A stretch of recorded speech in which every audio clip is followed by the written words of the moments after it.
Steve White, Trick Boy 89 for Steve Arts 89. Well, this is sad.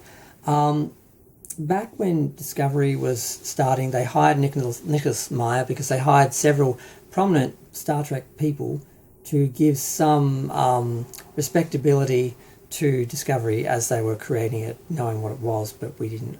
We thought it was going to be good. We were all happy for Discovery. I was so excited for Discovery until I saw the leaked Klingon pictures. Now I was starting to worry, and I thought, oh, they sort of explained that. So I still was, and then, oh God. Okay, so they brought on Nicholas Meyer for a name. They just used his name, didn't actually use any of his advice, and they got rid of him. Now, he wrote a Khan miniseries, which he was hoping to get produced, I think, on the CW or somewhere outside of Paramount Plus. It wasn't specifically going through, CBS All Access, which is what they were working through then before that died, because Star Trek wasn't enough to keep it alive. Discovery was a flop, so that was their flagship show, so it died. They brought on Paramount Plus, and people were hoping we'd still see this Khan special, and then it was announced we're getting it as an audio drama, which basically says we don't support this, we don't want to pay the money to actually produce a real series, so we'll give you an audio drama because it's a lot cheaper to produce. And we see Nicholas Meyer on trekmovie.com trying to sell this as like an artistic decision, like this was the preferred choice, or somehow it's better this way. And I'm like, no, it's not. It's just sad that Kurtzman wants to, push his own shows like Starfleet Academy in the 31st Century, which no one wants to see, and Section 31, which is the complete antithesis of Star Trek, and just why they can't do a movie with Michelle Yeoh, a prequel showing, how she became captain of the Shinzu or something like that, so we get to see her, because I love her, and I love the representation of having an Asian captain, female Asian captain, everything. But instead they killed her, and then they made her into this mustache twirling lame villain character who's just the opposite of everything what Star Trek should represent. She's literally a murdering, like genocidal cannibal, and yet they're trying to make her this wonderful character everyone loves. Oh,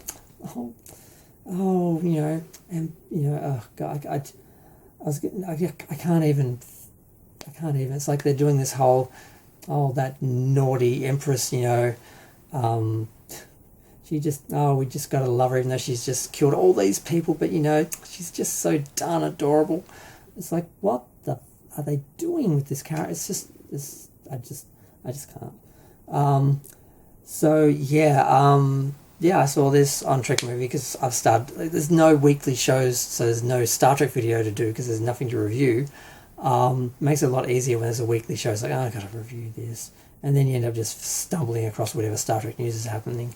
But now nothing's happening. I have to actually look. So I go to Trek Movie, and here I see Nicholas Meyer gives update on Star Trek Khan SETI Alpha 5 and why making it an audio drama is perfect. Okay, you sell that. You pitch that, you work that, But basically, instead of giving him money to actually create this, which could have been interesting. I mean, it's not Star Trek. Star Trek's exploring, the future. Just going into the background of a character that was left behind just to see what happened to him, because he's a character that was in a popular film that normies love and know. So it's like, well, we have to do something about Khan. It's like, well, we have to have the Daleks. I'm like, no, you don't. Just because people recognise the Daleks doesn't mean they're the best choice for this episode or whatever. And now they've gone and killed the Daleks anyway because we can't have disabled villains. And it's like, oh my God. So everything's a mess.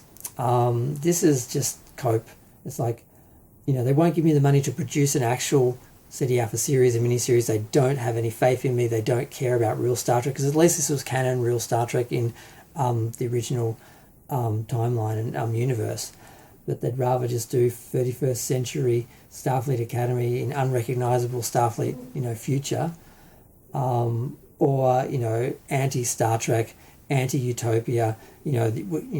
Utopia is like a naive dream, and the only way we can create the illusion for all the foolish, people on Earth is to have these terrorists and war criminals in the background, committing crimes to prop up this utopia that can't really exist. It's just such a cynical take on Star Trek. I hate it so much.